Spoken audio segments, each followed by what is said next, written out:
Your state's most watched news starts now. Good morning and welcome to the KOAM Morning News. It's 5 a.m. I'm Tanya Bach.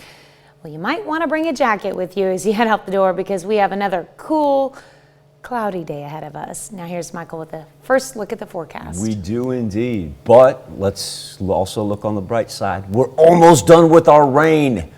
We got a little bit that we're seeing in the far northern section of the forecast, far northern section, but this thing is moving off to the east. And by the time you get up, you got that trip to Casey or something like that, you're not even going to run into it because look, there's nothing else around us. We don't have to worry about one of those dreary, damp days. Now, as Tanya alluded to, yeah, it is going to be a little chilly, but hey, that's all right because we're not going to be fighting off the rain. 51 right now in Joplin, 53 in Neodesha, 48 in Parsons. So at least we're seeing some 50s on the board here in the early morning hours. As far as what we have on Future Track, anything that develops here is gone by the noon hour, and we're going to get some sunshine by the time it's all said and done. All that rain, it can stay down to our south through Oklahoma and Arkansas, and then we begin even a warm-up as we head toward Thursday and Friday. So we're headed in the right direction, and we'll be able to see some 70s here as we cruise into the weekend. Now, we are looking at thunderstorm activity for Saturday night into Sunday, but the warm-up continues. And Tanya, look at those overnight lows in between Saturday and Sunday as we manage to stay in the 60s. I know, I'm looking forward to this warm-up in the 70s. Starting to feel like May. Shouldn't we be in like the 80s at this point? Or? Average high right now would be 75. 75? Average overnight low would be 54. All right. Well, so we'll get there, and pretty soon it'll be triple-digit weather, and we'll be wishing for these 60s to return. Oh, I know, yeah, and then I'll hear about it. Yeah. But yeah, earlier this week we saw lows down to 39, 38 degrees. So we're getting there. Yeah, we're getting there. Definitely. All right, thanks, Michael. Missouri's governor announces his state will no longer participate in the program that gives unemployed Americans an extra $300 in unemployment benefits. The program, set to expire in September, will now end in mid-June for Missourians. Like Arkansas's governor, who made the same announcement last week, Governor Parsons cited a job market that's struggling to find workers. Continuing these programs only worsens the workforce issues we're currently facing. It's time that we end these programs that have incentivized people to stay out of the workforce. This is an important step towards returning to normalcy and strengthening our economy. The state's participation in the program ends June 12th. A chase in Newton County, Missouri leads to gunshots and puts a suspect in the hospital. Newton County deputies armed with warrants tried to contact a burglary suspect. They say the 26-year-old man pointed a weapon at officers and drove off. Officers chased him into McDonald County, where the Highway Patrol used spike strips to flatten his tires. They say he drove into a field near Highway C and CC and then got out and shot at deputies. They say deputies returned, injuring the suspect. At last report, the suspect was at a Joplin hospital. The Ottawa County Sheriff's Office says a fire in a holding cell at the jail Monday night was intentionally set. The inmate who allegedly did it is already accused of leading a small riot a couple of weeks ago. Police say that inmate is Tristan Tiffany. Investigators determined the fire was intentionally set due to the fact that there are no wires or any voltage near the area where the fire happened. The Sheriff's Office says Tiffany will be charged with first-degree arson, destruction of property, and endangering the lives of first responders. He's already facing charges of rioting and malicious injury following the disturbance in the jail back in April. The SEK Humane Society takes in dogs after the state removes them from a local home. Earlier this week, the State Department of Agriculture removed 9 dogs from a Cherokee County home. The department says the owners had more than 20 dogs, which is the limit before a dog owner needs to get a license. Now the dogs are at an SEK Humane Society. The society says the dogs have a long way to go before they'll be adoptable. These dogs have not been handled. They are extremely terrified of humans. It is very hard to even hold the dogs, handle the dogs, so that is where us as Humane Society workers come in, and that's our goal for the next few weeks and months if it takes. The Kansas Department of Agriculture says it will continue to monitor the home where the dogs were taken. And we reached out to the Humane Society of the United States after hearing from the owner of Whispering Oaks Kennel, but have not heard back from them. City of Joplin announces the retirement of its fire chief. Jim Ferguson has been with the department for 20 years. He was promoted to captain in 2006 and chief in 2015. The city says Ferguson and the city manager, Nick Edwards, will work on transition plans and name an interim chief in the upcoming weeks. With the authorization of the Pfizer COVID vaccine for kids ages 12 to 15, schools and health departments are figuring out their next step. The Newton County Health Department says it's preparing for a number of possible plans to give vaccines to that age group. Health Department Administrator Larry Bergner says they recently offered an on-site vaccination clinic for meningitis for graduating seniors, and he believes they could easily arrange something like that for COVID vaccine aimed at the new age group. He says it's also important to get this age group vaccinated as soon as possible. Right, as we get more information and guidelines, we certainly will share that with our school districts, those personnel and the parents in the community. But certainly we want to get the word out that that vaccine now is available, and we want to start getting those folks vaccinated as quickly as we can. Neosho superintendent says the district recently had a mass vaccination clinic at its junior high for teachers and staff, and are open to offering similar clinics at the appropriate schools for students. If you have any questions about vaccines and kids or vaccines in general, you can always ask those on our website, KOAMnewsnow.com/vaccine. And tomorrow on KOAM and Fox 14, you can skip the middleman and ask the experts directly.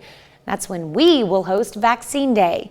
Experts from Mercy Hospital Joplin will take your calls and answer your questions regarding the COVID-19 vaccine. Join us for each newscast, starting with the KOAM Morning News for our Vaccine Day special tomorrow. It's 5:07. We will call sunrise over Joplin 6:12 on this, wow, Wednesday. Where's this week gone? I know. It took me a second. I'm like, oh my gosh, it's already Wednesday. Gradually clearing skies with just a little northeast breeze. We got a little rain that we're holding on to in the northern portion of the 4 states. We're going to be done with our rain by the time we get to about 9-10 o'clock. Sunshine later on this afternoon, and the temperature finally begins to rise. We'll go low 60s today, mid 60s tomorrow, 70s on Friday.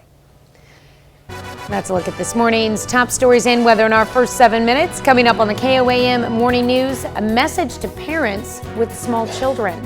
A California family is sounding the alarm about the dangers of lithium batteries. I'm Chris Martinez with how the small batteries can prove deadly for children. Plus, Joplin battles it out on the field against Lamar. We'll have highlights and a look at a new Facebook feature encouraging you to read the article before you share it. You're watching the KOAM Morning News. More real news in the morning. We'll be right back.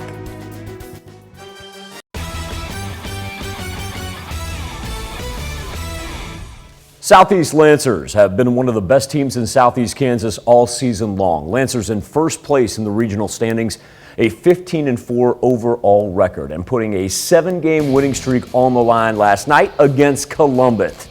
Seth Stover, watch him fight this thing off.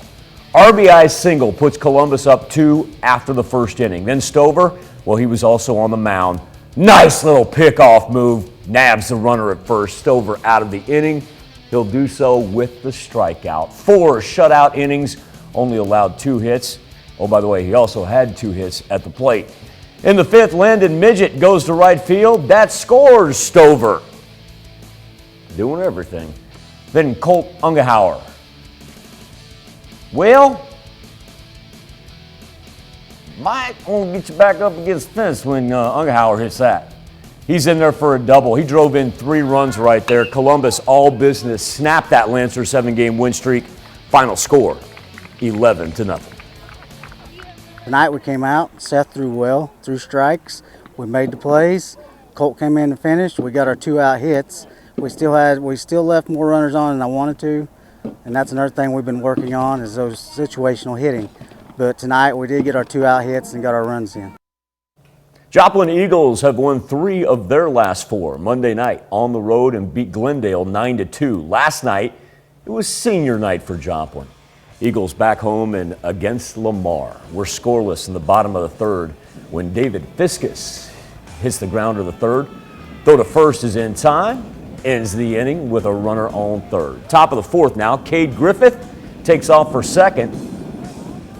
Tried to throw behind the runner, but he gets away, allows Griffith to make it into scoring position. But Kurt Chandler gets the strikeout to end the inning. Still scoreless, bottom 7. Brady Males bunt toward first base. Watch Males hustle right here. They call him safe for the single. Joplin going small ball to win it. Carson Wampler, another beautiful bunt. Bases are loaded, and this sets up Fielding Campbell. Chopper to third. It's Chopper, baby. Justin McReynolds hustles home, beats the throw, and that is your game winner. The walk-off fielder's choice for Fielding Campbell. Good things happen when you put the ball in play, kids. Eagles win it on senior night, 1-0. That was a great scene right there. Webb City baseball on the road against Aurora. Cardinals win the top 5 showdown 6-1. Devin Weathers making a little history. Weathers his 51st hit of the season. That's a new Webb City single season record. Congratulations to Devin. That's amazing right there. Missouri Southern Lions in the Final 4 of the MIAA Softball Conference Tournament. Lions face Central Missouri on Thursday and will do so in Edmond, Oklahoma. Last weekend, Southern opened the tournament with a 2-game sweep over Missouri Western. Now with those 2 wins, Lions have now won 10 straight games headed into the weekend. Playing well, playing loose, playing real right, and also playing with more than a little confidence. It feels great. I mean, it's always a great feeling to be winning, and like we're in the perfect position to just go and win it all. So I'm just excited. I just feel like we go out on the field, we leave it all out there, we do our thing, and I feel like whenever we do that, we're unbeatable. Our theme for right now is calm and confident. When we get there, you know, I don't know the last time Southern softball has been in this position, but we fully plan on enjoying it, being confident when we're there, and walking in like we own the place. Former Joplin High School running back Isaiah Davis has a chance to win a national title and do so in his freshman season at South Dakota State. The Jackrabbits take on Sam Houston State on Sunday in the FCS National Championship game. We caught up with Isaiah to talk about getting his shot to be a national champion in just his first year in the college game. It's amazing. It's probably one of the best experience of my life, just to play college football and go to war every day with my boys. My goal was to play for a national championship, and that's how it played out. But I didn't know what to expect. You couldn't really ask anybody else what to expect because this year of COVID. And so I had a mindset to be the best I could this year.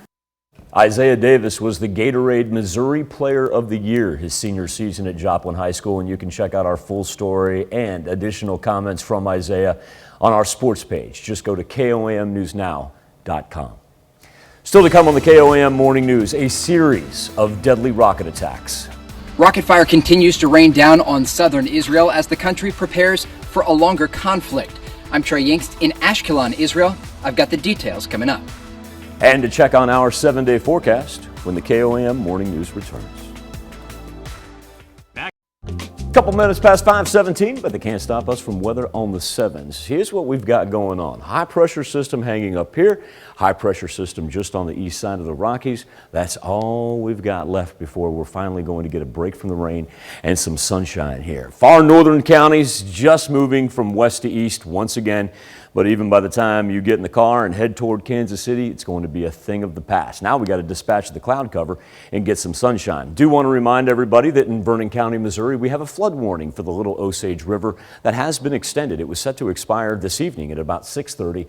Now all the way until tomorrow morning at 10:30. But river's going down. It's a Little Osage, by the way. Little Osage is going down. 51 in Joplin. Let's roll 52 in Miami. 49s in Iola and Fort Scott. And while That may seem a little chilly for this time of year, comparatively speaking to where we were 24 hours ago. That's a double-digit jump in places like Independence. Everybody else about 7 to 8 degrees warmer than what we had on Tuesday. Jet stream extremely flat. Look at this thing just moving west to east. But that will make sure that we keep all the thunderstorm activity down throughout the Gulf Coast area. Maybe get a little bit up in Big Sky country, but it won't be anything to concern ourselves with as we're able to push up in to the low 60s later on today. By the time we get to the noon hour, rain is a thing of the past. We begin to clear our skies off before sunset. We will get sunshine and be able to work our way up into the mid 60s for Thursday, all the way up into the 70s on Friday. Weekend is looking a little unsettled, going to bring us some thunderstorm activity. That being said, let's turn our attention to the KOAM News Now Facebook page in our morning Insta poll, as Facebook says it's testing out a way to urge people to read news articles before sharing them. Facebook says a prompt will pop up if users try to share an item without opening it. Facebook says its goal is to tackle the transfer of misinformation, starting with individual users. So if a user goes to share an article that they have not opened and at least skimmed through, notification pops up asking them if they like to open or read and continue sharing it. Our question to you on the KOAM News Now Insta poll: how much of a news article do you read before sharing it? Is it the full article? Do you skim through it, or just the headline? Let us know your vote at KOAMnewsnow.com/vote, or leave a comment on our Facebook page. We'll be back with Health Watch next. Topping Health Watch this morning, from key fobs to remotes for toys, lithium batteries are everywhere in our homes. But many parents are not aware just how dangerous they can be for children. Chris Martinez has the story of a toddler whose parents say she is lucky to be alive after swallowing one.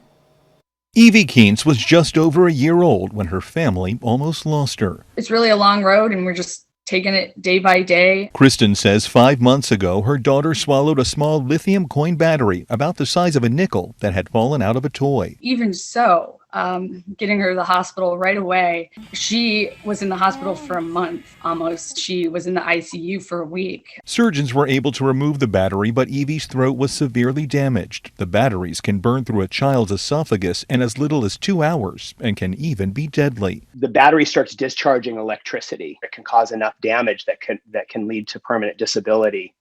With issues around eating and swallowing. Dr. Ben Hoffman also warns, with families spending more time at home in the pandemic, battery-related injuries among children ages 5 to 9 increased 93%, with most involving ingestions. It only takes one moment for things to go terribly wrong. The American Academy of Pediatrics and battery maker Duracell have launched a campaign to educate parents. The battery maker is also adding a bitter coating on the batteries to discourage ingesting. This is not the only answer. They still need to be stored safely. We still need to make sure that they dispose of them in a place where a child's not going to be able to get them.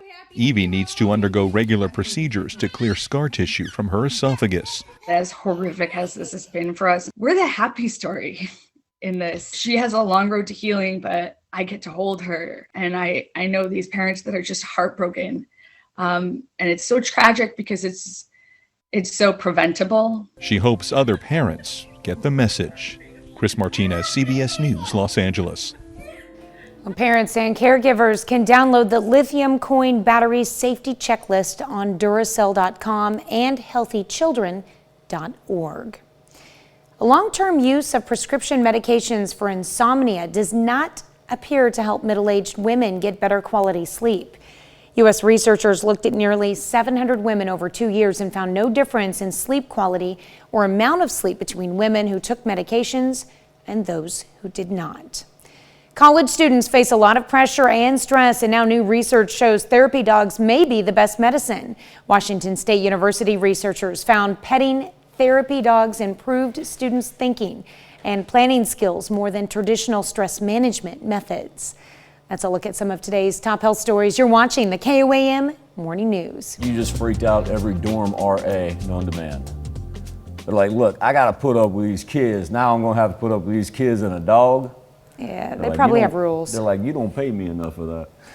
Skywatch Storm Tracker with a little rain clinging to the far northern portion of southwest Missouri, and after we can get done with it, we may see a little generate over us early morning, but we're for the most part going to have decreasing cloud cover increasing blue sky and sunshine later on this afternoon as we're able to make it up into the mid 60s. Our temperatures right now hanging in the 50s. That's still a good 6 to 10 degrees warmer than what we've had past couple of days. So we will call that a winter. Now, as we transition overnight, well, cloud cover reemerges, but once again, that helps us out temperature-wise. We are going to drop down to the 40s, but we're going to be gradually increasing not only for our daily highs, but also our nightly lows. Now, the weekend's looking a little unsettled, but we're going to have 3 nice afternoons of perfect weather.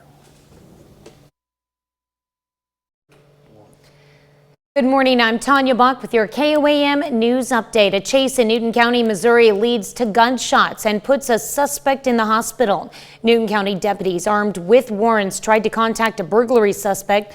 They say the 26-year-old man pointed a weapon at officers and drove off. Officers chased him into McDonald County where the highway patrol used spike strips to flatten his tires. They say he drove into a field near Highway C and CC and then got out and shot at deputies. And that's when deputies returned fire, injuring the suspect. At last report, the suspect was at a Joplin hospital. Missouri's governor announces his state will no longer participate in the program that gives unemployed Americans an extra $300 in unemployment benefits. The program, set to expire in September, will now end in mid-June for Missourians. Like Arkansas's governor, who made the same announcement last week, Governor Parson cited a job market that's struggling to find workers. Now here's Michael with today's forecast. Going to have gradually clearing skies and finally be done with our rain. Got a little sunshine for this afternoon, a little northeasterly breeze and temperatures warming up into the mid 60s. Finally 70s on Saturday with thunderstorm activity coming for Saturday and Sunday. Of course, all the latest on the Skywatch weather app. Why Missouri's governor says he's ending his state's participation in a federal unemployment program. Plus, the SEK Humane Society takes in several dogs after they were removed from a local home, and how a local school and health department is preparing to vaccinate a younger age group. The 4 states' most watched news starts now. Good morning and welcome to the KOAM Morning News. It's 5:30. I'm Tanya Bach. You might want to bring a jacket, or if you were like me, your heavy coat with you this morning as you head out the door. We've got another cool, cloudy day ahead of us. Here's Michael, who joins us with a first look at our forecast. Hanging on to a little bit of rain here. Got to go to our far northern counties of southwest Missouri to see anything that's coming down. And yeah, just like Tanya said, it is a little bit of an overcast morning, but the nice part is if we look out to the west where everything has been coming the last several days, we're just about done. So that will be a little welcome relief. Now remember, still do have a flood warning along the Little Osage River in Vernon County, Missouri. And our temperatures right now, high 40s, low 50s. We'll eventually break the cloud cover, get some sunshine, and be able to make it up into the mid 60s later on. And do so even with a little northeasterly breeze. Here's what Future Track has. If we see anything formulate over us, it'll be done really by about 9, 10 o'clock. And after that, then we begin to clear off. Keep that rain down to the south all throughout Wednesday night and through Thursday. Thursday is going to be a good dose of the old sun.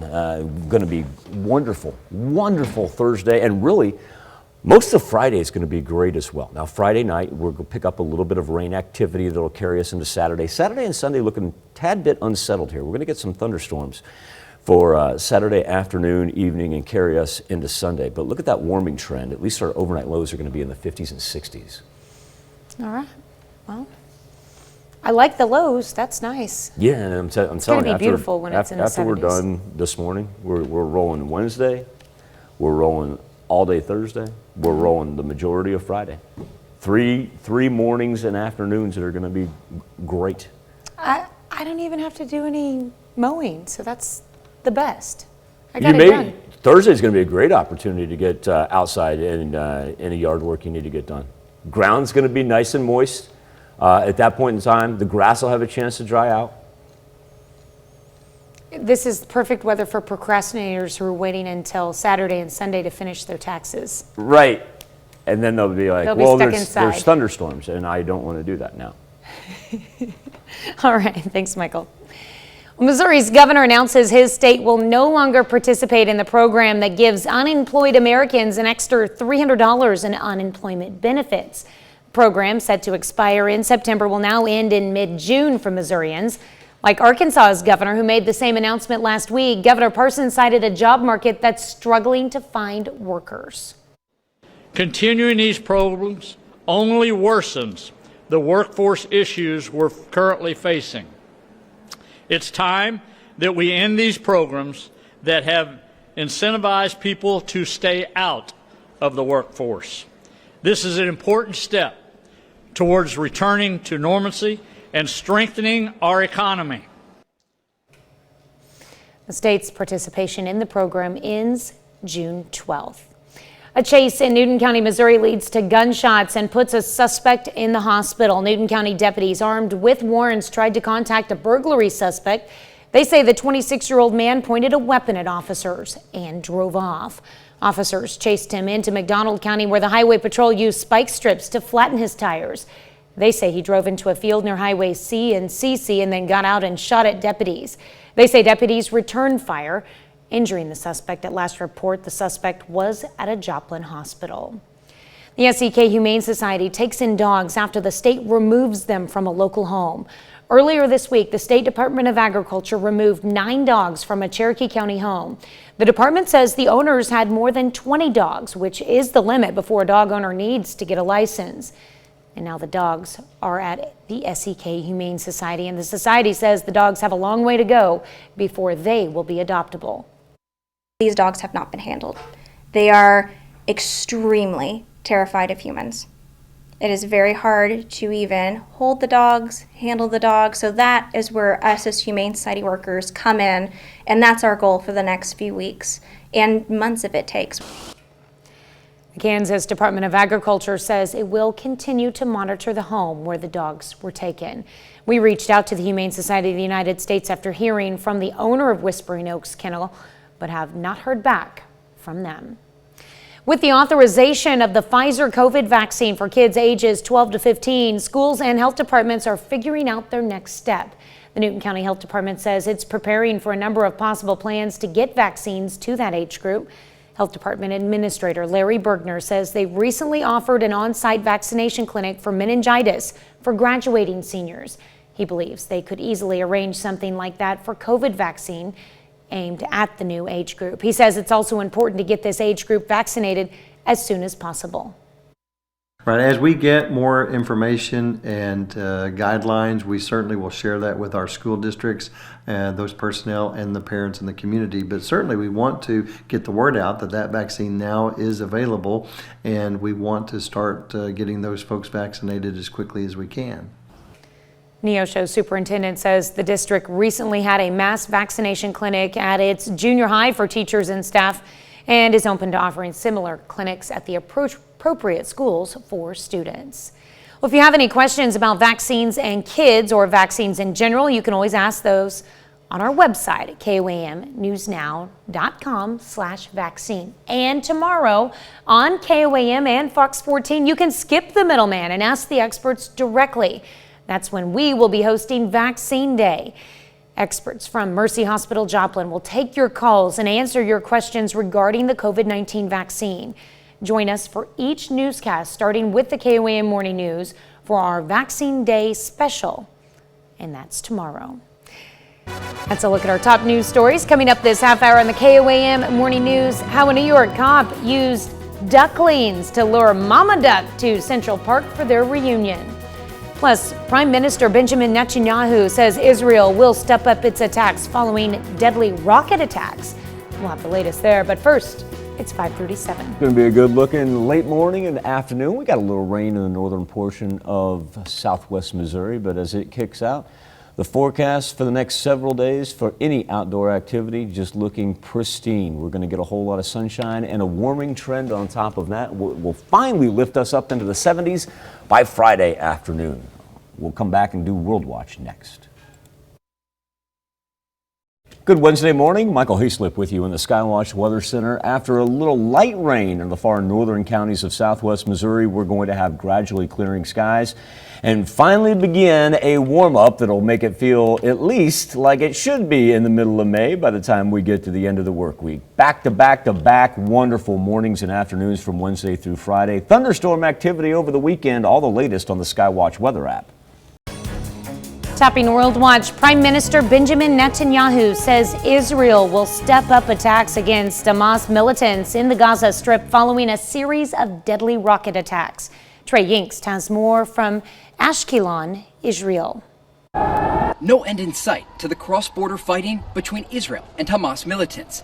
It started Monday night, and since then, more than 500 rockets have been fired into southern Israel, causing significant damage and several deaths, despite the Iron Dome defense system intercepting about 90% of the rockets. Israel quickly responding with airstrikes in the Gaza Strip, killing more than 24 Palestinians, including at least 3 Hamas rocket commanders and an anti-tank commander, indicating the military is targeting militant leaders responsible for the attacks.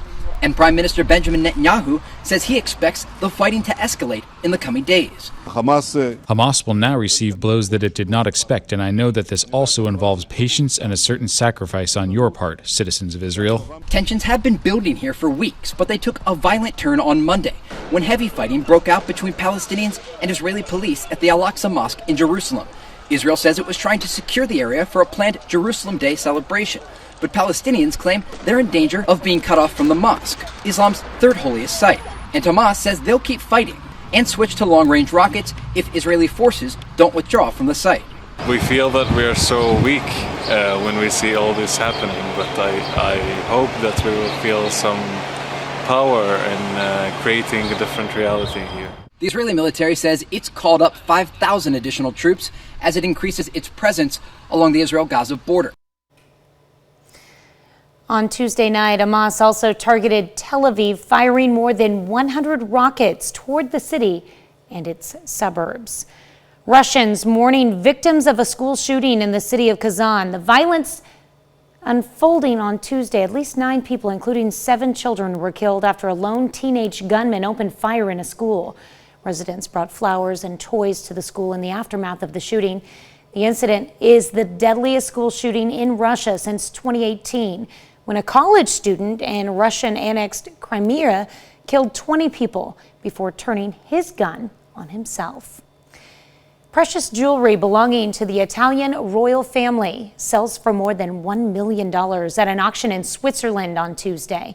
Among the goods featured was a diamond and pearl tiara that was sold for $1.6 million. Auctioneers at Sotheby's in Geneva said the sale was the largest ever for a tiara in recent years. The tiara dates back to 1867 and was a wedding gift to Maria Vittoria dal Pozzo, who was married to an Italian prince. Also sold at auction was a sapphire and diamond pin that fetched between $2 and $3 million. Gorgeous jewelry. That's a look at some of your biggest headlines from around the world. Let's toss it over to Michael for our Something to Talk About. Thank you, Tanya. This morning on the KOAM Facebook page and our morning Instapoll. Now, speaking of Facebook, it says it's testing out a way to urge people to read news articles before sharing them. Facebook says a prompt will pop up if users try to share an item without first opening it themselves. Facebook's goal is to tackle the transfer of misinformation and start with individual users. So, if a user goes to share an article that they have not opened or at least skimmed through, a notification appears asking them if they would like to open and read or continue sharing it. Testing of this pop-up is already in effect to a percentage of accounts, maybe even you, as we do this right now.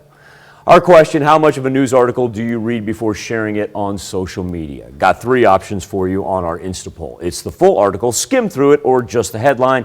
And right now, 76% of you say read the full article before sharing it. You can leave your comment on our Facebook page. Let us know if maybe you're one of the percentage that's in the testing phase of this, or take part in our Instapoll. Go to KOAMnewsnow.com/vote. We'll come back with the news you need to know before you head out the door right after this. A mother duck and her dozen ducklings have been reunited thanks to the NYPD. Jeannie Moose reports on how a cop used the ducklings to lure mama across town to safety. They could have ended up as sitting ducks, but instead a strange Pied Piper parade of ducks and cops saved them. A bird emergency at 150 East 69th Street. That's the message David Barrett got on his Manhattan Bird Alert Twitter account. He called the NYPD. After all, 12 ducklings and their mother are supposed to be in Central Park. Not cross town on busy Lexington Avenue. Police managed to herd the docile ducklings into a carrier, but they couldn't drive the family to Central Park because Mom wasn't cooperating. And she wasn't going into the police car. And thus began Plan B for Brilliant. Mom could hear her babies peeping. She followed right along. Sometimes she flew. Sometimes she waddled and walked. The police officer with the carrier stopped when the mother mallard fell too far behind. Here she is crossing Park Avenue. Police occasionally had to stop traffic. Dogs strained at the leash, eager to get at her. In the immortal words of Daffy Duck, "What chance has a poor, helpless, fluffy little winged creature like me?" Your chances are pretty good if you've got an NYPD escort. It took almost half an hour. But they made it to Central Park, made it without managing to become roadkill. And just when the officer released the ducklings, accompanied by a chorus of peeps, Mom had to contend with a male duck butting in, delaying the reunion. It's breeding season. Still, ducklings and Mom managed to find one another, gliding around a pond. Sure beats Lexington Avenue if you're a duck. It was delightful. It was the perfect Mother's Day ending. And for once, the police got to herd peeps rather than perps. Jeannie Moose. Oh, best part, that last line. Peeps rather than perps. All right. That was a good one. What do you think, Michael? Hang on with me 1 second. I'm going to look something up, historically speaking, that I just stumbled upon. No, that was an interesting story. That was a pretty good idea by him. We've been talking about that flood warning at the Little Osage River up in Vernon County, at the gauge in Horton. Yeah. Crested at 43.43 feet. Historically, if I go back, that is going to be similar in nature to 2010. Wow. Yeah, 2010. Now we've seen it crest a couple of times here recently in excess of 43 feet. I've got one that just dates back to March up in 43 feet, but yeah, I got up there. Sorry, I'm geeking out over here. I was just thinking, with the water that high, that would have been really hard for Mama Duck and her little ducklings to manage. You're the best at on the tying that. Osage. You're the best at tying that back in. Okay. With that being said, on Facebook, you can go to Michael Hayslip, KOAM, and that'll give you an idea of just what's on the Skywatch weather app. Throw it on Facebook as well, and that's also on the KOAM News Now Facebook page. Now, speaking, of course, when I do that, all you got to do is you hit the play button, and there you go. That's just from earlier this week. The current one's at the very top of my page.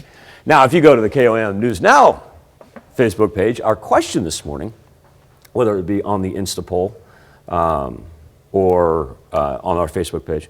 So how much of a news article do you read before sharing it on social media? Facebook trying out this thing where if you don't open the article, they think you're going to read it if you open it. I understand it's, you don't have to. But how much do you read of an article before you send it on? Facebook saying that they're going to start doing pop-up notifications asking if you still want to send it, even if you don't open it. But 78% of you say you do read the full article. 17% say skim through it. And we got 5% saying just the headline. And if you're one of those small percentages that's being part of Facebook's trial in this, let us know on our Facebook page as well. We'll be back with more KOAM Morning News right after this. Finally, a break from the rain and plenty of sunshine for later this morning into the afternoon hours, with temperatures hovering in the mid-60s, and do that with a little northeasterly breeze. Overnight, we do drop back down to the 40s, but we are headed in the right direction. The sunshine begins today and will carry us through Thursday and the majority of Friday. Warmer temperatures, but unsettled weather with thunderstorm activity on Saturday and Sunday.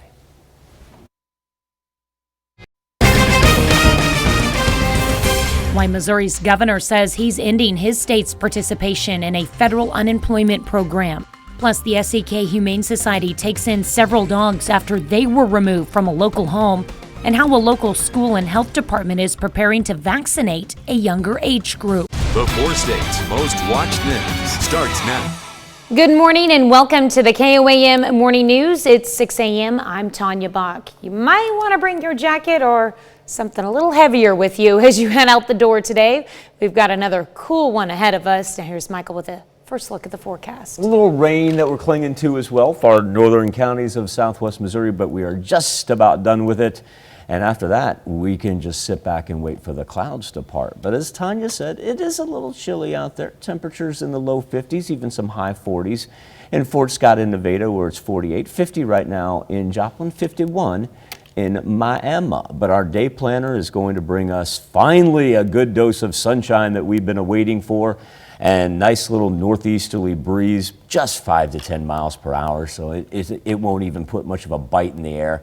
Anything that we do see develop over us after our rain up into the north, it's going to be just dissipate right over us and clear off for the afternoon. And then once the sun begins, we're going to ride clear skies from today into Thursday. Thursday is going to be absolutely gorgeous. Let's just keep it around for Friday as well. Friday night, that's when we begin to get a little unsettled. Saturday and Sunday going to bring us thunderstorm activity as well, but it is going to be on the warm side on Saturday and Sunday. So we're up into the upper 70s. Oh yeah, it's gonna finally start warming up and About due feeling like this for it. time of year is supposed to feel like. I'm with you on that. All right. My mother. In the words of a former NFL running back, I'm all about that action, boss. Show me the money. Oh, Thank you, sorry. Marshawn Lynch, for providing us with quotes upon quotes upon quotes over and over and over again. That's how you do it. All right, thanks, Michael. Missouri's governor announces his state will no longer participate in the program that gives unemployed Americans an extra $300 in unemployment benefits. The program, set to expire in September, will now end in mid-June for Missourians. Like Arkansas's governor, who made the same announcement last week, Governor Parson cited a job market that's struggling to find workers. Continuing these programs only worsens the workforce issues we're currently facing.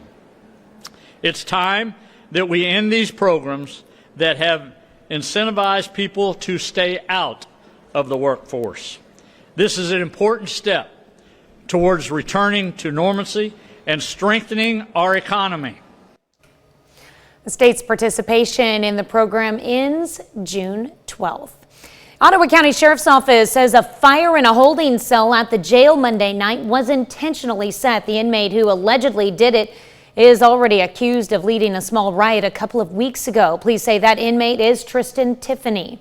Investigators determined the fire was intentionally set due to the fact that there are no wires or any voltage near the area where the fire happened. The Sheriff's Office says Tiffany will be charged with first-degree arson, destruction of property, and endangering the lives of first responders. He's already facing charges of rioting and malicious injury following the disturbance in the jail back in April. The SEK Humane Society takes in several dogs after they were removed from a local home. And a local dog kennel refutes findings in the Humane Society of the U.S.'s Horrible 100 report. KOAM's Zach Dodge has the story. The Animal Facilities Inspection Program of the Kansas Department of Agriculture notified some unlicensed individuals that due to the number of dogs they had in their facility, they were not operating legally. The Department of Ag says it was a residence with more than 20 dogs, the max you can have without being licensed. So after a court order, 9 were taken, and now they're at the SEK Humane Society, where Jasmine Kyle says there's signs the females were used as breeders and their road to recovery has just begun. These dogs have not been handled. They are extremely terrified of humans.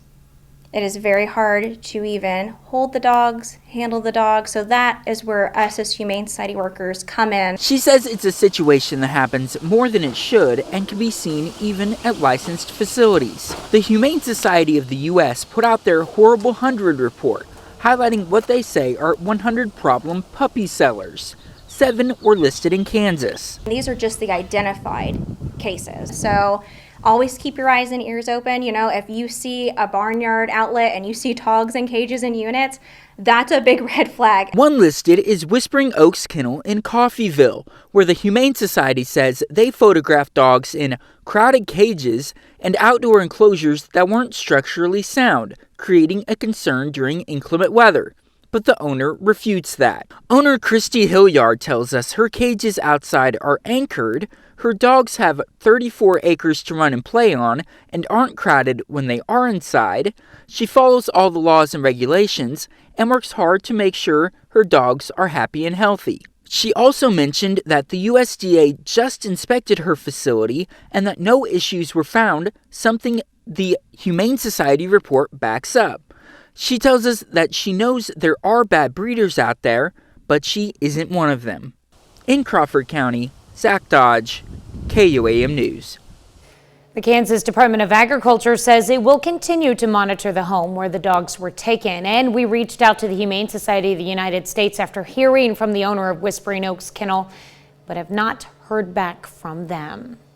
With the authorization of the Pfizer COVID vaccine for kids ages 12 to 15, schools and health departments are figuring out their next step. The Newton County Health Department says it's preparing for a number of possible plans to get vaccines to that age group.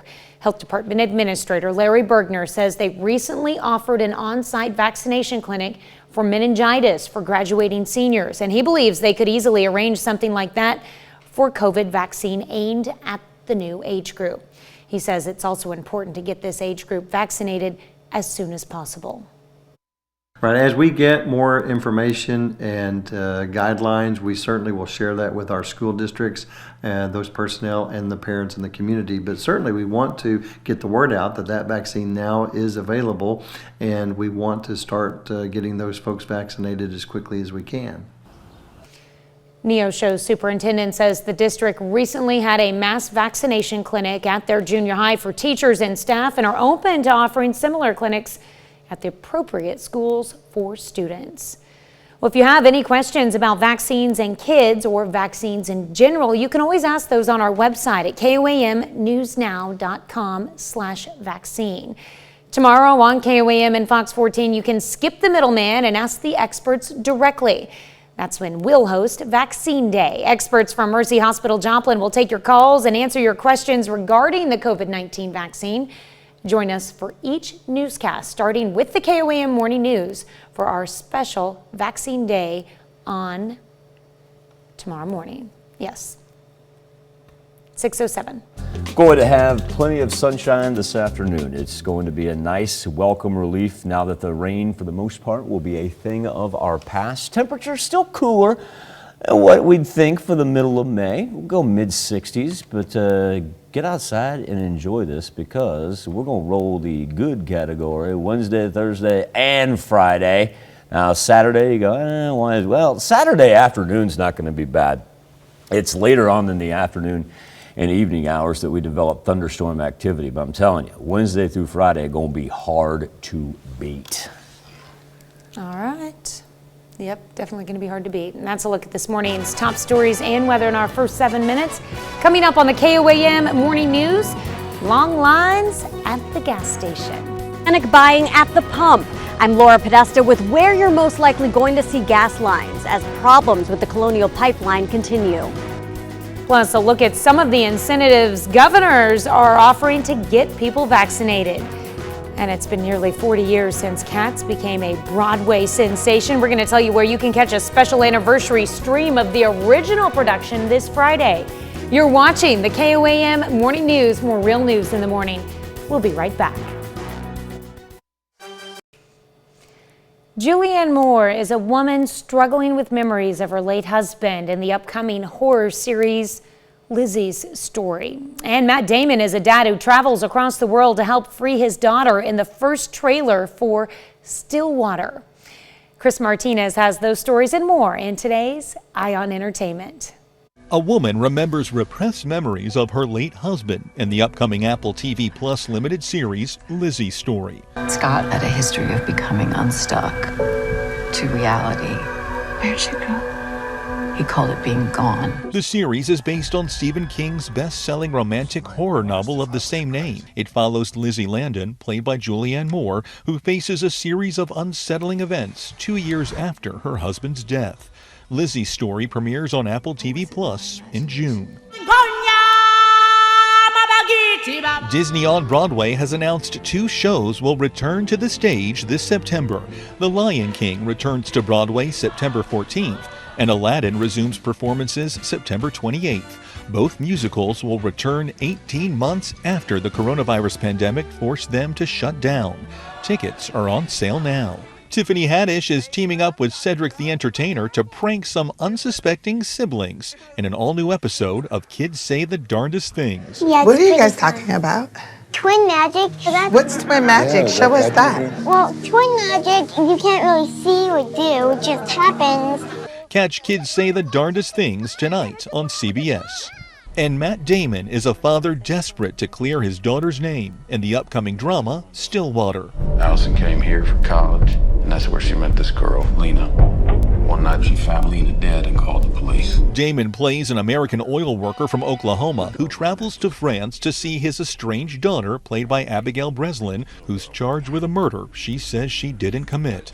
Stillwater arrives in theaters in July. That's your Eye on Entertainment. Chris Martinez, CBS News, Los Angeles. Well, this show will be now and forever. Composer Andrew Lloyd Webber tweeting that sentiment on Tuesday to kick off celebrations for the 40th anniversary of Cats. The musical premiered in London in 1981 and played for 18 years at the Winter Garden Theater on Broadway. In addition to countless productions and tours around the world, the show's hit song, Memory, has been recorded about 600 times. In fact, Michael was singing it in the studio here just a few minutes ago. YouTube channel The Shows Must Go On will stream a filmed version of Cats from 1998 on Friday, including a karaoke after party and cat-themed cocktail. That's the best part. Taylor Swift is breaking more barriers. On Monday, it was announced the pop star will be honored with the Global Icon Prize at the Brit Awards, making her the first ever woman and non-British person to receive this award. According to a statement released by the Brit Awards, Swift was chosen because of her, quote, immense impact on music across the world and incredible repertoire and achievements to date. Congratulations, Taylor Swift. We'll be right back. In Money Watch this morning, Colonial Pipeline hopes to restore much of its operations by the end of the week. Until then, the government officials and industry experts say drivers should not be making matters worse by panic buying fuel. CBS's Laura Podesta has details. So I think we're going to go on a wild goose chase. This is worse than a hurricane. Long lines like this are exactly what officials say is adding to the problems at gas stations around the Southeast. It's not that we have a gasoline shortage. It's that we have this supply crunch and that things will be back to normal soon. The Energy Department waived some environmental and safety rules to speed up fuel deliveries. We put a stop to the can sales today. People were coming in and loading, trying to buy 5 and 10 cans worth of gasoline. They're just hoarding it. The panic buying began after a ransomware attack targeted Colonial Pipeline on Friday, forcing the company to shut down. The 5,500-mile pipeline supplies 40% of the East Coast fuel. Shortages are being reported in at least 7 states. Panic buying of gas right now will create this artificial demand that will make all of this worse. For some, the rush to buy fuel is conjuring up memories of stocking up on supplies at the start of the coronavirus pandemic. I'm thinking the best scenario is going to be to have everybody stay at home, which we do have practice staying at home, right? It reminds me of last March when everybody was going crazy buying up food. Federal officials say they have no tolerance for price gouging, like what happened at this Virginia gas station. A $2.99 gas station, which is a mile away, came back through here. It's $5.99. Now it's $6.59. Colonial says it expects to be up and running by the end of the week. Laura Podesta, CBS News. It's getting pricey at the pump there. Florida, Virginia, North Carolina, and Georgia have declared states of emergency. American Airlines says it's adding stops to some long-haul flights so planes can refuel. According to the FBI, Colonial Pipeline was hit by a hacking group known as DarkSide, believed to be based in Russia. AAA expects 60% more travelers than last year for Memorial Day weekend. More than 37 million people are expected to travel 50 miles or further, far greater than the 23 million that traveled last year in the middle of the coronavirus pandemic. 2021 number is still expected to be about 6 million fewer travelers than in 2019. We'll give your old toys a second chance with Mattel's new Take Back program. Mattel wants to create its newest toys using materials from already existing ones. The toy company is now accepting old Barbie dolls, Matchbox, and Mega Toys in its Take Back program. People can send in their dolls and toy cars for free by printing out the shipping label provided on Mattel's website. The Take Back program is one step towards the company's goal of being 100% recycled or bio-based by 2030. Good idea. Starbucks summer menu launched yesterday a strawberry funnel cake frappuccino as its headliner. Amazing. The coffee giant says the drink was inspired by a, quote, nostalgic flavor reminiscent of carefree summer moments. The beverage has layers of strawberry puree and whipped cream swirled with funnel cake flavored frappuccino and topped with crunchy powdered sugar funnel cake pieces. Also, Starbucks unicorn cake pops are making a return. That's it from Money Watch. Let's toss it over to Michael for a look at the forecast. Can you fry it? A cake pop? I don't know. Probably not. That's it. That's all we care about when it comes to county and state fairs. Can you fry it? Yes. I don't think you fry things. Let me run it down to Texas State Fair. I guarantee you, we will find a way to fry it. Mm-hmm. Live look outside of Television City, Tanya. I know we're kind of got the overcast morning, but we are in store for a glorious, glorious middle of the week that's going to carry us all the way into the weekend. 50 degrees right now, and while that's cool, got to remember, we had dropped down as low as 38 degrees earlier this week. A little bit of rain holding on in the far northern section of southwest Missouri, and do want to point out the flood warning for the Little Osage River in Vernon County has now been extended into Thursday morning. That's about 43 feet and flood about 41, so that's actually going to end up historically as one of the top 50 of all time recorded crests at the Little Osage right there. 50 in Joplin and in Pittsburgh, 51 in Miami. Still got the high 40s there in Fort Scott and Nevada, but still Independence right there is the one I've kind of been eyeballing. That's a 10-degree increase from what we had yesterday. And eventually the cloud cover is going to part. We're going to have sunny skies and work up into the 60s today.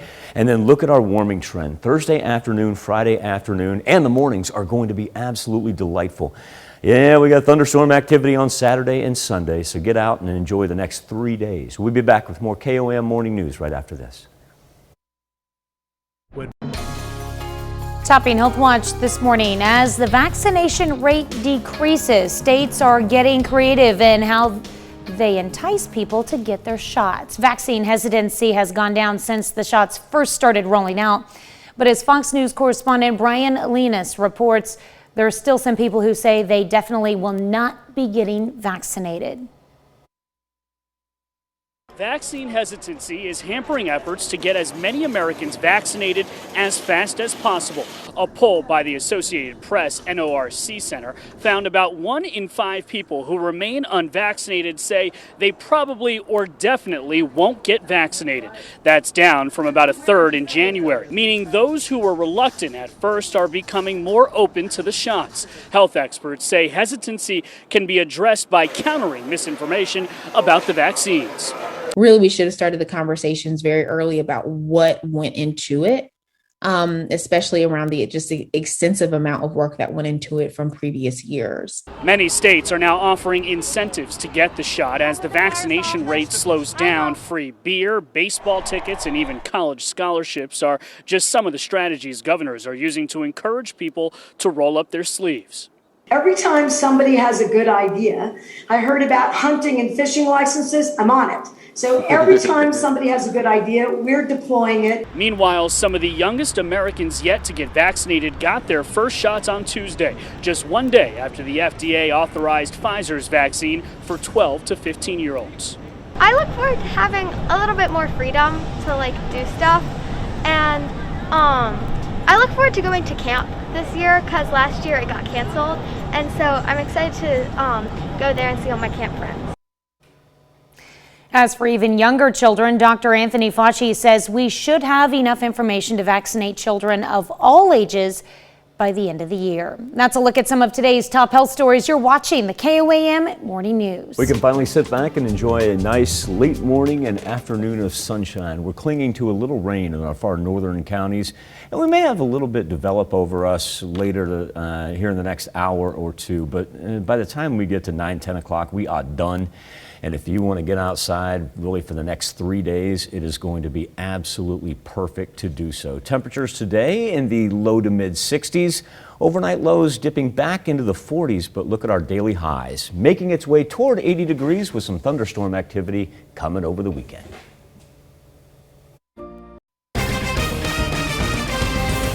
Why Missouri's governor says he's ending his state's participation in a federal unemployment program. Plus, the SEK Humane Society takes in several dogs after they were removed from a local home, and how a local school and health department is preparing to vaccinate a younger age group. The 4 states' most watched news starts now. Good morning and welcome to the KOAM Morning News. It's 6:30. I'm Tanya Bach. You might want to bring a jacket with you as you head out the door because we've got another chilly day ahead of us. Here's Michael with a first look at your forecast. This will be the last time, though, Tanya, that we take the sky cam this week and we got to put up with overcast skies. So that we'll call that a win. One more day. Here's a look at the Skywatch Storm Tracker. Just about done with that rain in our far northern counties as everything, pushes off to the east. Now, remember, we do have a flood warning still in effect for the Little Osage in Vernon County. That's been extended, actually, into tomorrow morning. 50 in Joplin and in Pittsburgh, 51 in Miami, 48 in Nevada. So temperature is not a huge differential, no matter where you may be. And guess what? We're actually going to have gradually clearing skies and sunshine for later this morning into the afternoon hours. It's going to be absolutely delightful with temperatures into the mid 60s. Now, Future Track shows some of this isn't going to hit the ground after it develops over us. Just a little residual because it's actually a dry slot up to the north of us that's going to move in with our northeasterly breeze, and it's going to clear our skies as well. Nice high pressure system. Now we will drop down to the 40s overnight, but when we get into Thursday, we're going to warm right back up. As a matter of fact, the warming trend is going to continue all the way into the weekend. Wednesday through Friday, especially our afternoon hours, are going to be absolutely perfect. Friday night, we developed some thunderstorm activity, kind of cut that off for Saturday. Saturday morning into the afternoon looking good. And then late afternoon, early evening on Saturday, additional thunderstorms develop. We're going to be very unstable on Saturday and Sunday. That's something to keep our eyes on. And also, too, gives you more of an impetus to take advantage of the next 3 days. There you go. Well, we can make it through another chilly day and let the warm-up begin. Well, I mean, we look, I consider ourselves lucky in the fact that we even got to 60 degrees yesterday at Joplin Regional Airport. I had us topping out at 59, so I don't feel too bad about that. But yeah, by the time we get into Thursday and Friday, because we've become accustomed to these temperatures that are a good, 15, 16 degrees below normal, we're going to be sweating it out there for a couple days, it looks like. Have to get acclimated to that. Right. All right, thanks, Michael. Well, Missouri's governor announces his state will no longer participate in the program that gives unemployed Americans an extra $300 in unemployment benefits. The program, set to expire in September, will now end in mid-June for Missourians. Like Arkansas's governor, who made the same announcement last week, Governor Parson cited a job market that's struggling to find workers. Continuing these programs only worsens the workforce issues we're currently facing. It's time that we end these programs that have incentivized people to stay out of the workforce. This is an important step towards returning to normalcy and strengthening our economy. The state's participation in the program ends June 12th. A chase in Newton County, Missouri leads to gunshots and puts a suspect in the hospital. Newton County deputies armed with warrants tried to contact a burglary suspect. They say the 26-year-old man pointed a weapon at officers and drove off. The officers chased him into McDonald County, where the highway patrol used spike strips to flatten his tires. They say he drove into a field near Highway C and CC and then got out and shot at the deputies. And that's when deputies returned fire, injuring the suspect. At last report, the suspect was at a Joplin hospital. The city of Joplin announces the retirement of its fire chief. Jim Ferguson has been with the department for 20 years. He was promoted to captain in 2006 and chief in 2015. The city says Ferguson and city manager Nick Edwards will work on transition plans and name an interim chief in the upcoming weeks. The SCK Humane Society takes in dogs after the state removes them from a local home. Earlier this week, the State Department of Agriculture removed 9 dogs from a Cherokee County home. The department says the owners had more than 20 dogs, which is the limit before a dog owner needs to get a license. Now the dogs are at the SCK Humane Society in Pittsburgh. The society says the dogs have a long ways to go before they'll be adoptable. These dogs have not been handled. They are extremely terrified of humans.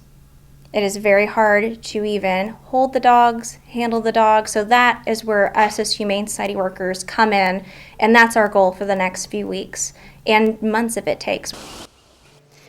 The Kansas Department of Agriculture says it will continue to monitor the home where the dogs were taken. We reached out to the Humane Society of the United States after hearing from the owner of Whispering Oaks Kennel, but have not heard back from them. The FDA has given emergency authorization to Pfizer's COVID-19 vaccine for kids ages 12 to 15, and now local schools and health departments are waiting on guidance to determine how to get those kids vaccinated. KOAM's Chris Warner spoke with the Newton County Health Department and the Neosho School District about what's next. Newton County Health Department Administrator Larry Bergner is excited about the new age group being opened up to vaccines. However, he knows there may be some hesitancy, as many have heard the virus doesn't impact children nearly as severely as adults. Those younger age groups, while they may not become sick or they may not be as affected, they can still carry the virus and therefore can pass that on to an age group that is have more detrimental effects of the COVID virus. With the news of the authorization just out Monday, Bergner says there are still a number of unknowns when it comes to the best ways to get kids vaccinated quickly. Right, as we get more information and guidelines, we certainly will share that with our school districts, those personnel and the parents in the community. But certainly we want to get the word out that that vaccine now is available, and we want to start getting those folks vaccinated as quickly as we can. For Neosho School District Superintendent Dr. Jim Cummins, they're playing a similar waiting game with the state. Well, I'm sure DESI's going to come out with some ideas on how we can handle that for students. But Cummins says the district is prepared to offer whatever support they can. If we can offer a site where they can come and do vaccinations with proper parent permission and those type of things, we're all for it. Whatever we can do to help move us past the current pandemic that we are in. In Neosho, Chris Warner, KOAM News.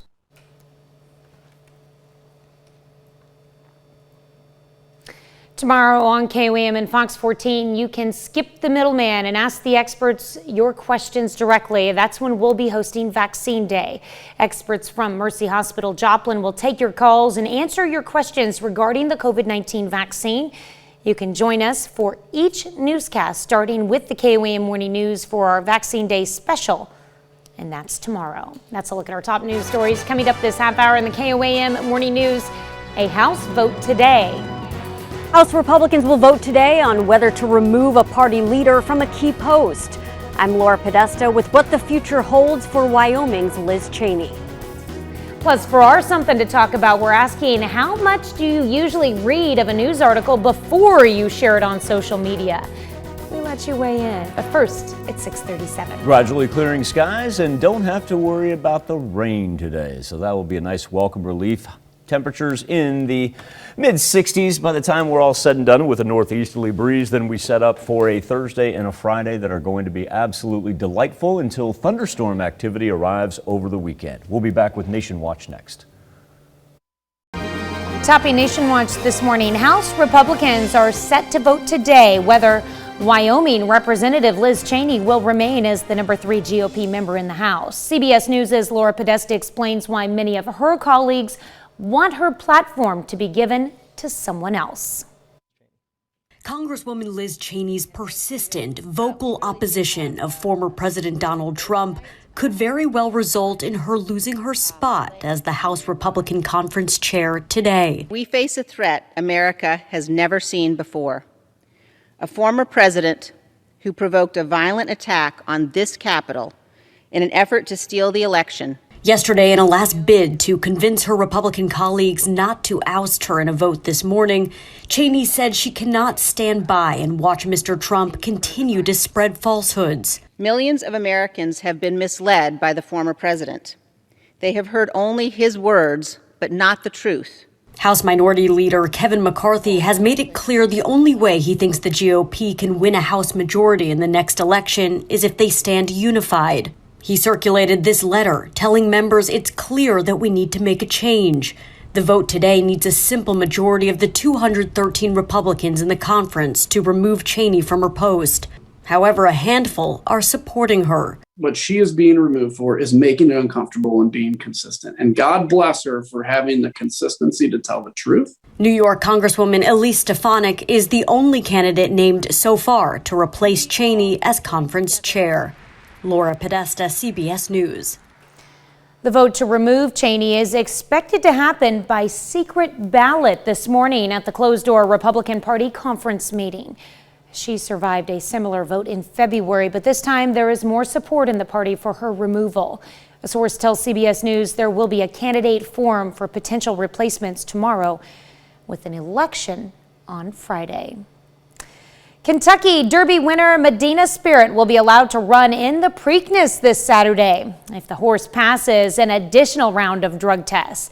The colt failed a first drug test after winning the Derby. His handlers agreed to the extra scrutiny as a condition for participating in the second leg of the Triple Crown.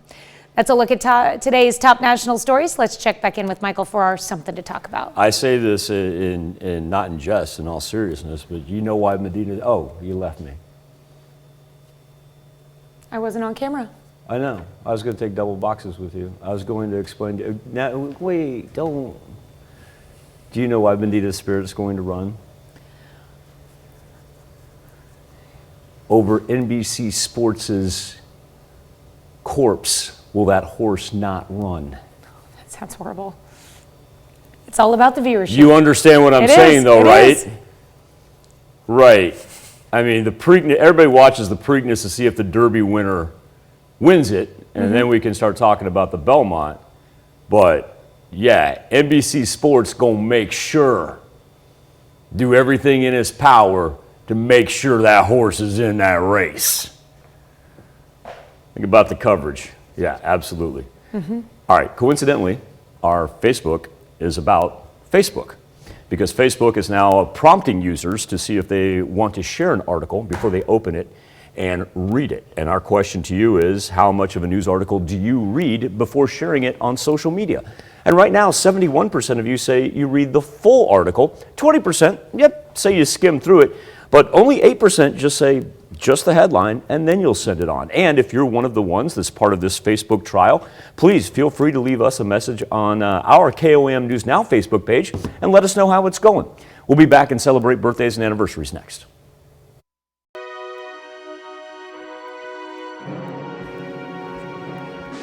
We take this time to honor today's four-state hero, John Cook, who served in the United States Army from 1969 to 1971 in Vietnam. His hometown, Baxter Springs, Kansas. We're proud to salute John Cook, our four-state hero. We will begin our birthday list with a big number one for a smiling Weston Shanholzer. Weston, a very happy birthday to you. He is in McCune. And Jace Russell turning 1-year-old this year.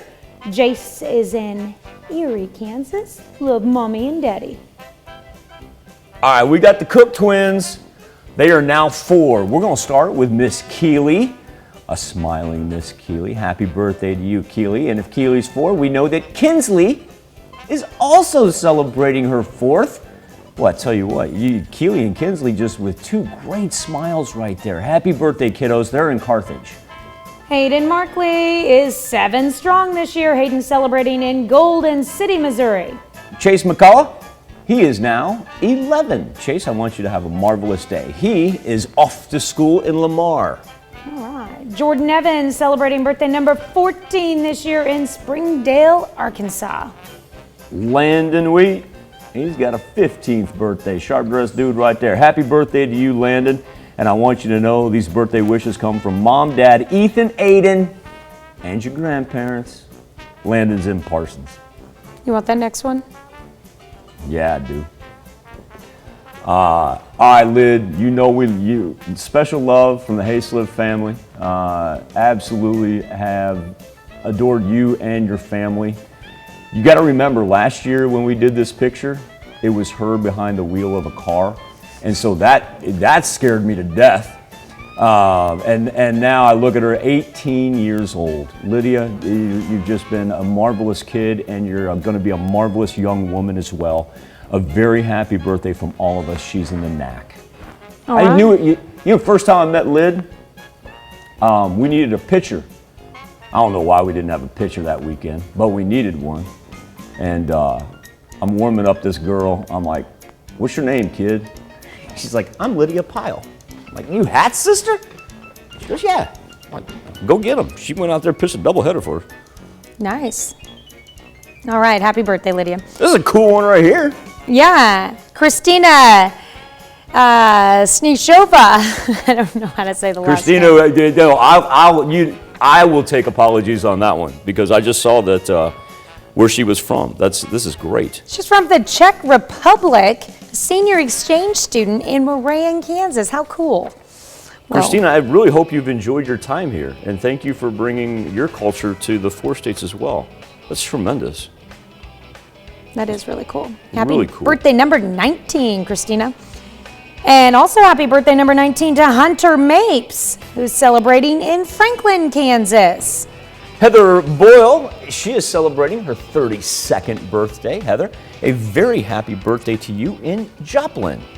Travis Pack celebrates birthday number 43 in Galesburg, Kansas. And we run out to Parsons because Debbie Bauer is celebrating her 68th birthday. Debbie, a very happy birthday to you. Belated anniversary for the Hamiltons, celebrating 25 years together. Jeff and Gail Hamilton in Lamar. I want to know the background. I want to know the background. I mean the background of the picture. I know what's in the background. I want to know. Oh, I gotta say, it's hump day, Michael. Oh, you did not. I did. You did not. Well, Jeff and Gail, we would love to know the background of that picture. Go ahead and send Tanya a Facebook message on And that is the reason why we are announcing this a day late, because it is hump day today. It was just fitting. Yes. Kenneth and Virginia Lawler, they are celebrating their 68th anniversary. I tell you, you look at that picture, they don't look old enough to be celebrating the 68th anniversary. That's a great looking picture right there. Congratulations, Kenneth and Virginia. They're celebrating in Pittsburgh. Very true. Daryl Crockett, I want to give you a screen all to yourself, fine sir, and a happy 64th birthday to you. Happy birthday and happy anniversary to all on this May the 12th. Here's Tanya Bach with a very important birthday announcement. You can be a part of the KOAM Birthday Club by going to our website and signing up, and you can get special deals from local businesses as soon as you do it. Go to KOAMnewsnow.com, sign up for the KOAM Birthday Club today.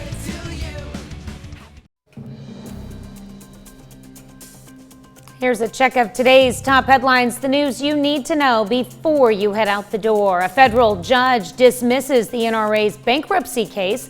Ruling said the gun rights group petition had not been filed in good faith. He said it was an attempt to avoid a civil lawsuit brought by the New York Attorney General. Missouri governor announces his state will no longer participate in the program that gives unemployed Americans an extra $300 in unemployment benefits. The program, set to expire in September, will now end in mid-June for Missourians. Like Arkansas's governor, who made the same announcement last week, Governor Parson cited a job market that's struggling to find workers. With the emergency authorization of the Pfizer COVID vaccine for kids ages 12 to 15, schools and health departments are figuring out their next step. The Newton County Health Department says it's preparing for a number of possible plans to get vaccines to that age group. Health Department Administrator Larry Bergner says they recently offered an on-site vaccination clinic for meningitis and graduating seniors. He believes they could easily arrange something like that for COVID vaccines aimed at the new age group. The SEK Humane Society takes in dogs after the state removes them from a local home. Earlier this week, the State Department of Agriculture removed 9 dogs from a Cherokee County home. The department says the owners had more than 20 dogs, which is the limit before a dog owner needs to get a license. And now the dogs are at the SEK Humane Society, and the society says the dogs have a long way to go before they will be adoptable. That's a check of today's top headlines, the news you need to know before you head out the door. Got a good looking Wednesday in stores. We'll have gradually clearing skies, temperatures up into the low to mid 60s, a little northeast breeze, but the nice thing is we finally get to see some decent sunshine during the afternoon and evening hours. As far as the outdoor forecast goes, it's really 3 consecutive days of great looking weather to end our work week. We also have a warming trend that'll get us into the mid 60s by tomorrow and 70s by Friday. Now, the weekend is looking a tad bit unsettled. We'll have thunderstorm activity that arrives Saturday afternoon and evening, carries us into Sunday. Then we get a little bit of a Sunday morning break. Then we're right back at it Sunday afternoon and evening. Might even feel a little bit humid out there as our temperatures make it up close to 80 degrees. Of course, you can flip on over to Fox 14. That's where Tanya and I are going to continue to roll the show. CBS Morning News, that continues right here on KOAM. That's right. What you got today at noon? I don't know. What do you want to do exciting? Something from Mr. Food. Haven't had a chance to look. You know what we're also going to do? We're going to take a look at the historical crest of the Little Osage River in Vernon County, because as Tanya and I were talking about earlier, when I looked at the crest from yesterday, it's going down now. We still got that flood warning, but it's going down now. It's probably going to register top 50 all time. That's a lot of water. Yeah. Luckily, it was just minor flooding, so that's the good news. And of course, you can always find the latest as we update that on the Skywatch weather app. I want to thank you all for joining us here on a Wednesday morning on the KOAM Morning News. Have a great, wonderful day. Enjoy some sunshine, and please remember, be safe. We're going to do it today at noon.